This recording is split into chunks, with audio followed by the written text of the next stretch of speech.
नमस्ते भावी शिक्षकों। इस खास एक्सप्लेनर में आपका बहुत बहुत स्वागत है।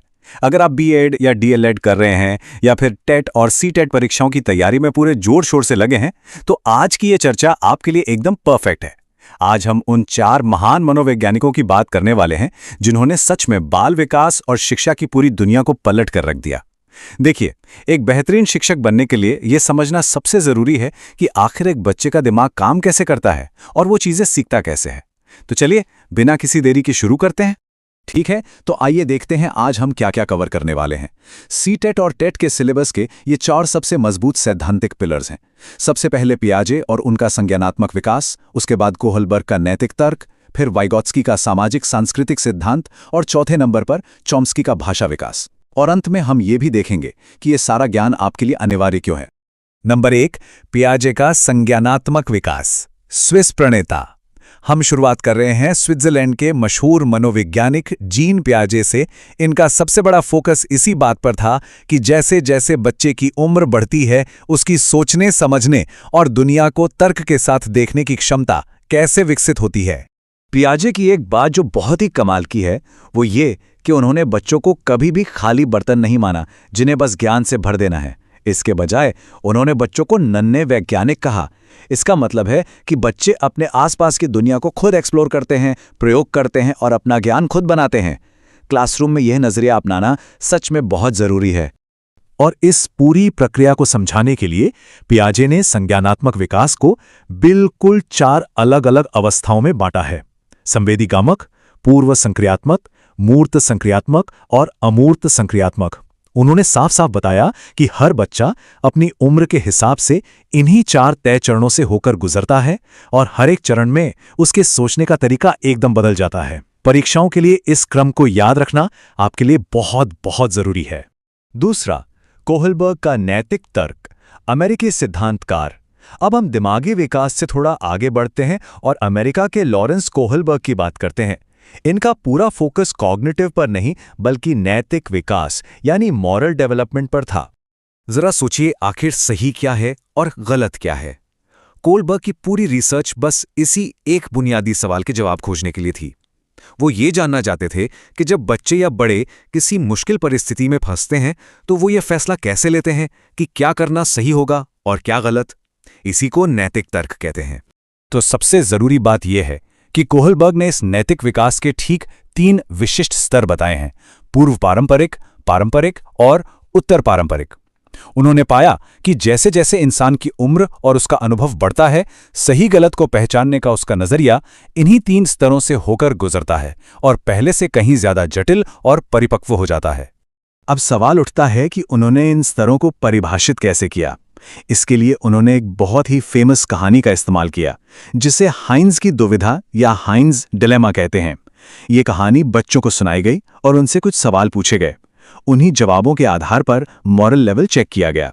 अगर आप पुराने पेपर्स उठाकर देखेंगे तो पाएंगे कि टेट एग्जाम्स में ये हाइंज की दुविधा बार बार एक केस स्टडी के रूप में पूछी जाती है।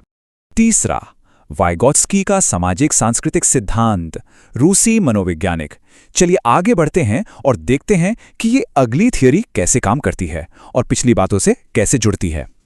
हमारे तीसरे दिग्गज हैं रूस के लेव वाइगोत्स्की। इनका सामाजिक सांस्कृतिक सिद्धांत पियाजे से काफी अलग है क्योंकि ये समाज के रोल पर सबसे ज्यादा जोर देता है। वाइगोत्स्की का मुख्य तर्क एकदम साफ था।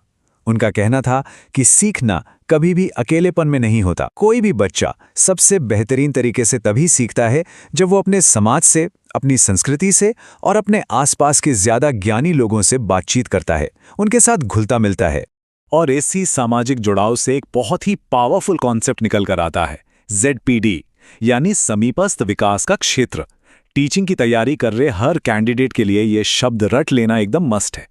ZPD असल में वो दायरा है जहां बच्चा कोई काम खुद से तो नहीं कर सकता, लेकिन अगर कोई जानकार टीचर या दोस्त उसकी थोड़ी सी मदद कर दे तो वो उसे परफेक्टली कर लेता है। सीखने की असली प्रक्रिया इसी जोन में होती है। अब उस ZPD तक पहुंचने के लिए बच्चे को जो मदद दी जाती है ना, उसी को स्कैफोल्डिंग यानी मचान कहते हैं। ये एक तरह का अस्थाई सहारा है। और मजे की बात तो यह है कि वाइगोत्स्की का ये स्कैफोल्डिंग का कॉन्सेप्ट आज के हमारे मॉडर्न क्लासरूम्स का सचमुच सबसे बड़ा आधार है।